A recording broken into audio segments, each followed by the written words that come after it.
Puji Tuhan, haleluya. Hari ini lagi kita akan mencoba melihat satu konsep yang ada dalam materi psikologi umum, yaitu konsep perilaku manusia. Karena ilmu ini membahas tentang kondisi atau gejala kejiwaan manusia atau individu, dan di dalamnya tercakup perilaku manusia. Jadi kita hari ini akan memperhatikan beberapa hal penting di seputar konsep perilaku manusia. Baik, kita lihat yang pertama bahwa perilaku yang merupakan suatu tindakan di mana di dalamnya membuahkan berbagai aktivitas manusia.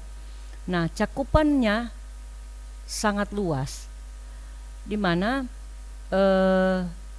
kita akan memperhatikan bentuk perilaku seseorang dalam keadaan tertawa, bekerja, atau berjalan dalam berbagai aktivitas. Nah, proses perkembangan perilaku manusia biasanya ditentukan atau sebagian itu ditentukan atas kehendaknya sendiri. Sebagian lagi dapat bergantung kepada alam. Sedangkan di makhluk lain sepenuhnya bergantung pada alam. Ya, mungkin ini yang membedakan kita dengan makhluk lain. Ya, manusia dapat mengadakan perkembangan perilaku atas kehendaknya sendiri dan juga dengan alam. Sementara untuk makhluk yang lain perilakunya selalu berdasarkan perkembangan alam. Nah, ciri manusia memiliki kebutuhan yang terjadi secara terus-menerus untuk dipenuhi. Jadi berkesinambungan. Nah, manusia juga dibekali dengan bagian ciptaan apa? Bagian yang paling penting yaitu kognitif, pengetahuan atau kemampuan untuk melakukan sesuatu, mengetahui dan menciptakan atau melahirkan segala sesuatu, memiliki ide untuk mencetuskan sesuatu hal yang bisa dilakukan. Kemudian juga memiliki rasa atau afektif dan karsa, psikomotorik atau psikomotor. Itu bagian kehidupan manusia yang menyangkut juga sebagai perilaku atau aktivitas manusia. Nah, perilaku manusia ini tidak lepas dari proses pematangan. Jadi perilaku seseorang itu tidak lepas juga dari proses pematangan organ tubuh. Perilaku anak-anak akan berbeda dengan perilaku orang dewasa seiring dengan perkembangan organ tubuh. Kemudian perilaku individu tidak timbul dengan sendirinya, tetapi akibat adanya stimulus, baik secara internal maupun secara eksternal. Mari kita perhatikan di slide berikut, slide yang keempat, tentang bagaimana kaitan perilaku terhadap stimulus atau rangsangan. Nah, ketika ada dorongan dari luar dan dari dalam diri, stimulus kepada seorang organisme, maka akan lahirlah respon. Ya, ada respon di sana, selanjutnya disebut sebagai perilaku atau tindakan. Jadi semua terlahir dari dorongan atau stimulus. Keadaan ini tentunya kita akan lihat tidak lepas boleh dikatakan sebagai bentuk interaksi behavior, person and environment, ya. Jadi ada satu siklus yang tidak dapat dipisahkan antara ketiga bagian ini, ya, antara ketiga bagian ini. Nah, tentunya kita akan perhatikan apa sih yang dimaksud dengan perilaku. Perilaku tidak lain yaitu dari sudut biologis merupakan suatu kegiatan atau aktivitas organisme yang bersangkutan. Jadi kegiatan seseorang yang dapat diamati secara langsung ataupun yang tidak langsung. Menurut Sukitjo di tahun 1993 bahwa perilaku adalah suatu aktivitas manusia itu sendiri. Jadi perilaku tidak lain adalah aktivitas manusia itu sendiri. Dan secara operasional perilaku adalah merupakan respon dari organisme atau seseorang terhadap rangsangan dari luar subjek tersebut.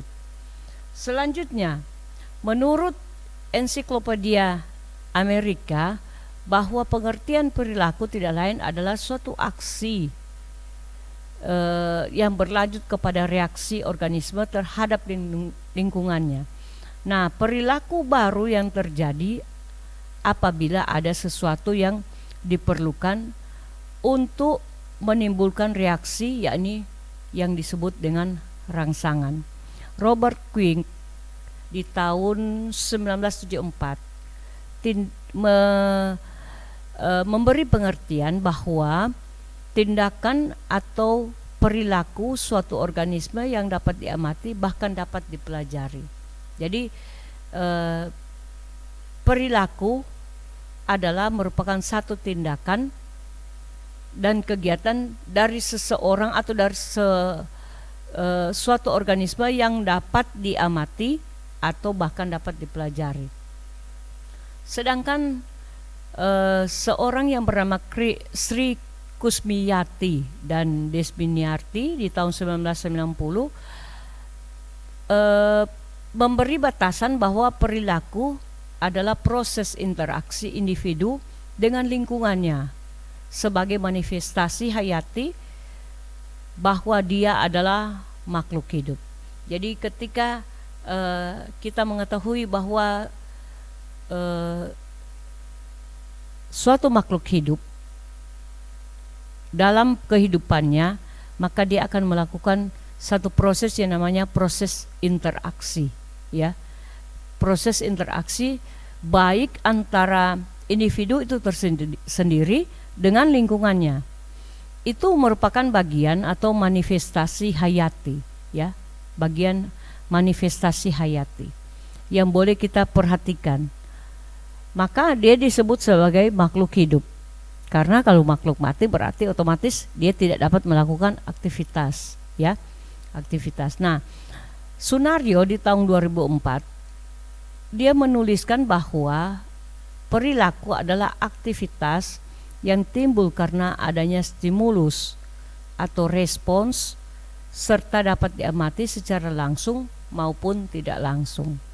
Jadi kita mulai ada gambaran kira-kira yang dimaksud perilaku itu apa, ya. Seperti di saat ini saudara sementara mengikuti pembelajaran tentang psikologi umum, ya. Maka perilaku kita adalah sementara memperhatikan bahasan-bahasan ini dan kemudian kita serap. Nah, di kondisi kita memperhatikan video ini, tentunya saudara ada rangsangan di dalam, ya, dari diri kita bahwa saya ingin mengetahui tentang pengetahuan ini. Maka hal ini yang membuat satu stimulus rangsangan, ataupun ketika saudara menulis itu ada bagian rangsangan dari dalam diri kita, dari bagian otak kita yang saya ingin tulis ini, ya, dari dalam pribadi kita. Saya ingin tulis dan itu dorongan yang lahir. Jika saya tidak tulis maka pasti saya akan lupa. Nah, dorongan ini yang kemudian mengarah kepada kita dapat beraksi atau beraktivitas, yaitu dengan kegiatan menulis, mengambil bolpen, kemudian kita mulai mencari bahan untuk menulis. Nah, apa yang sementara kita terima. Nah, ini bagian perilaku. Demikian juga ketika saudara dalam kondisi senang, kita menghasilkan apa perilaku, tertawa, ya. Karena dalam diri kita tidak mungkin orang tertawa karena memiliki perasaan sedih, akan berbanding terbalik. Jika kita memiliki perasaan sedih, berarti yang kita hadirkan sebagai bentuk perilaku yaitu apa? Menangis. Tapi kalau tertawa ketika kita mengalami kebahagiaan, ada sesuatu yang menyenangkan di hati dan membuat kita punya respon, ya. Respon yang kita lakukan, kemudian dari respon itu melahirkan perilaku. Nah, hasil dari apa yang kita lakukan itu namanya perilaku, ya. Saya sementara berbicara di hadapan saudara ini karena ada dorongan dari dalam.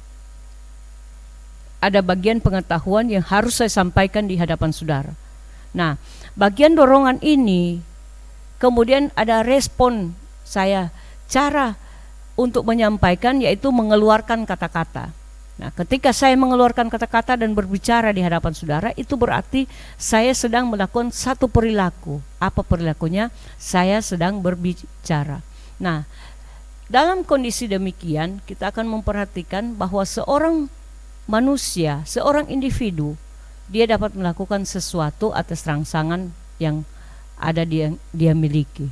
Bukan cuma manusia, juga makhluk yang lain, ya. Kita boleh memperhatikan. Tapi yang paling menonjol memang yang bisa kita amati lebih cermat yaitu dengan kondisi kita sesama manusia atau dari diri kita sendiri. Baik, mari kita memperhatikan apa ciri-ciri perilaku manusia yang membedakan dengan makhluk lain.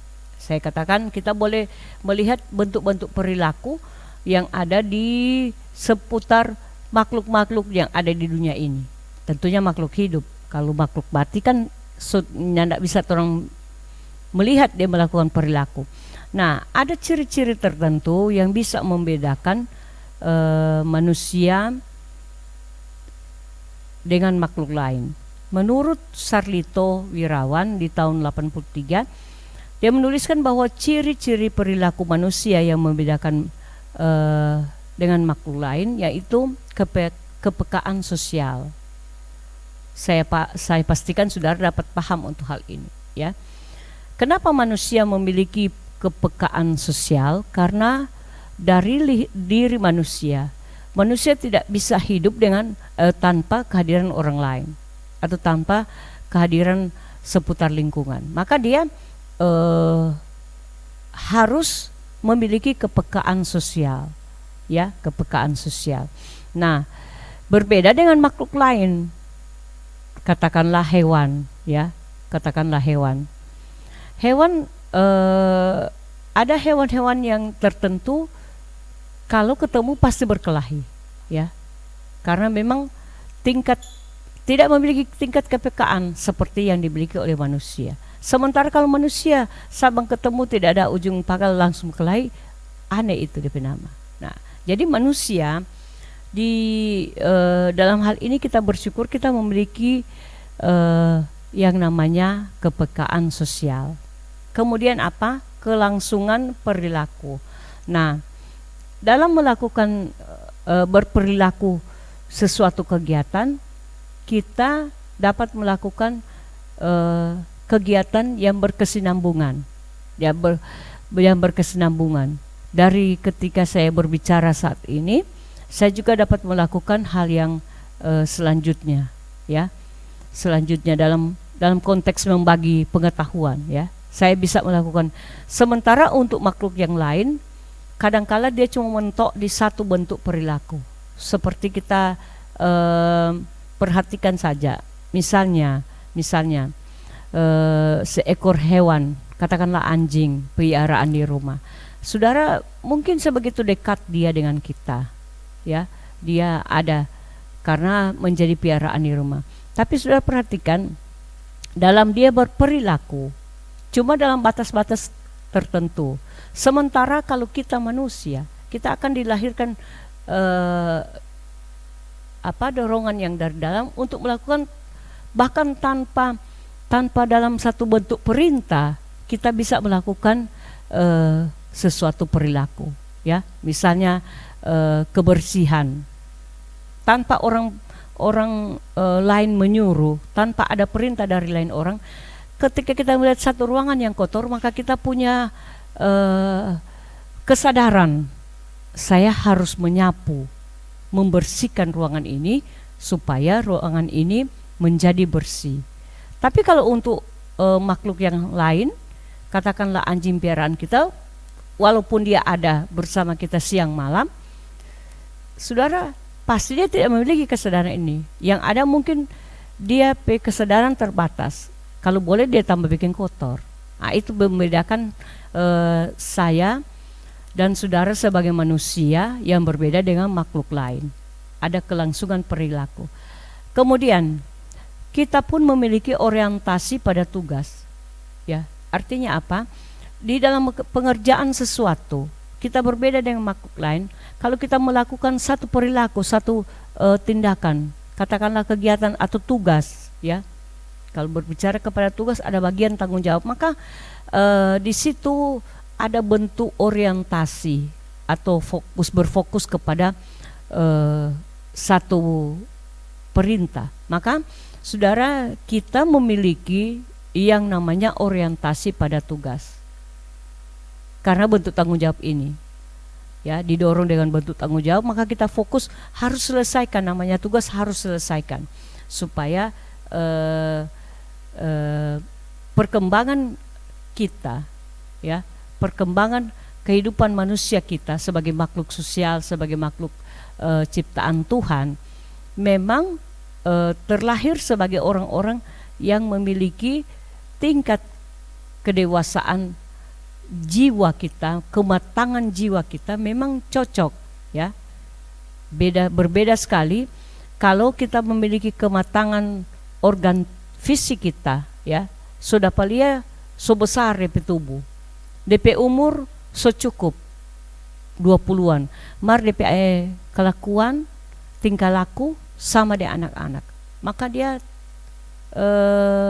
dapat dikatakan tidak normal. Nah, dalam kondisi itu kita boleh lihat bahwa seseorang dengan tingkat kematangan, ya, fisik, organnya fisik cukup, kemudian dari riwayat kehidupan menyangkut usia cukup, dan berarti dia memiliki kematangan jiwa juga yang cukup, ya, yang sesuai dengan apa yang sementara dia apa yang sementara terjadi bagi kehidupannya. Jadi saya katakan bahwa dalam batas tertentu seseorang pasti memiliki sikap orientasi pada tugas. Kemudian juga memiliki usaha dan perjuangan. Nah, jika dia manusia yang normal, hal-hal ini, aspek-aspek ini bukan merupakan satu aspek yang susah untuk dikerjakan, tapi merupakan sesuatu hal yang normal yang harus terjadi. Kemudian tiap individu memiliki sifat yang namanya keunikan tersendiri. Mari kita lihat satu persatu secara cepat tentang kepekaan sosial. Yang pertama, poin kepekaan sosial, yaitu manusia memiliki kemampuan manusia untuk dapat menyesuaikan perilakunya sesuai dengan pandangan dan harapan orang lain. Ya, ini kepekaan sosial. Saya katakan bahwa dia memiliki kemampuan untuk beradaptasi dengan orang lain, di mana orang tersebut ada pandangan dan harapan bagi orang lain. Ya, jadi dia bukan for making senang saja DP diri, tapi untuk memperhatikan kondisi yang ada di sekeliling. Kemudian manusia adalah makhluk sosial yang dalam hidupnya perlu kawan, ya, perlu kawan dan bekerja sama dengan orang lain. Yang ketiga, perilaku manusia adalah situasional. Artinya perilaku manusia akan berbeda pada situasi yang berbeda. Nah, jadi kita harus perhatikan kenapa kita diberi Tuhan kepekaan sosial. Maka karena kita harus menyadari perilaku kita itu sadar tidak sadar terjebak dalam situasi situasional, ya. Jika dalam situasi berbeda, kita harus berperilaku berbeda juga. Nah, kemudian kepekaan sosial, yang menyangkut kepekaan sosial yaitu bagaimana kita harus menjadi contoh atau teladan, ya. Bagaimana perilaku kita saat kita melayat dan berbeda saat kita melakukan pesta. Jadi kita dapat membawa satu pribadi ini menjadi contoh atau teladan bagi orang lain dengan memberi perilaku perbedaan di saat situasi yang sedih atau situasi yang bersukacita. Nah, yang dimaksud dengan kelangsungan perilaku, aspek yang kedua, yaitu antara perilaku yang satu dan dengan yang satu ada kaitannya dengan perilaku yang lain. Sekarang dan yang kelanjutan perilaku yang akan baru yang akan datang. Nah, perilaku manusia secara manusia dia memiliki kesinambungan. Nah, contohnya mahasiswa keperawatan yang setiap hari kuliah akhirnya menjadi lulus, atau saudara sekalian sebagai mahasiswa STT Rumah Murid Kristus sekarang sementara belajar, tapi pasti satu waktu dia akan saudara akan selesai dan itu akan disebut sebagai seorang sarjana karena lulus menempuh studi yang sementara dikerjakan. Nah, setelah dia menempuh studi, maka di dalamnya dia akan memiliki pengetahuan. Setidaknya dia akan memiliki pengetahuan, maka ada kepandaian, kemudian memiliki skill atau keterampilan-keterampilan.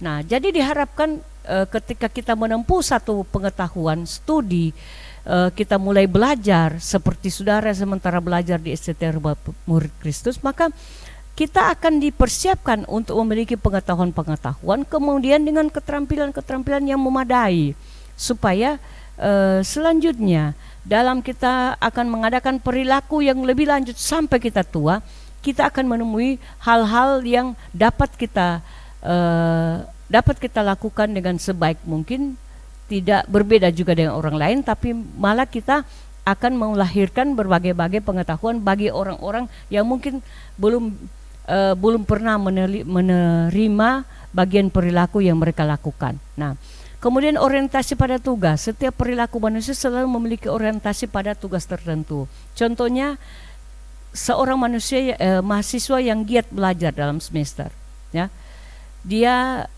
bahkan sampai malam hari tidur cuma beberapa jam, tapi besoknya dia harus tampil prima, ya, berbadan yang segar, sehingga dia akan mampu mengerjakan soal-soal dengan baik.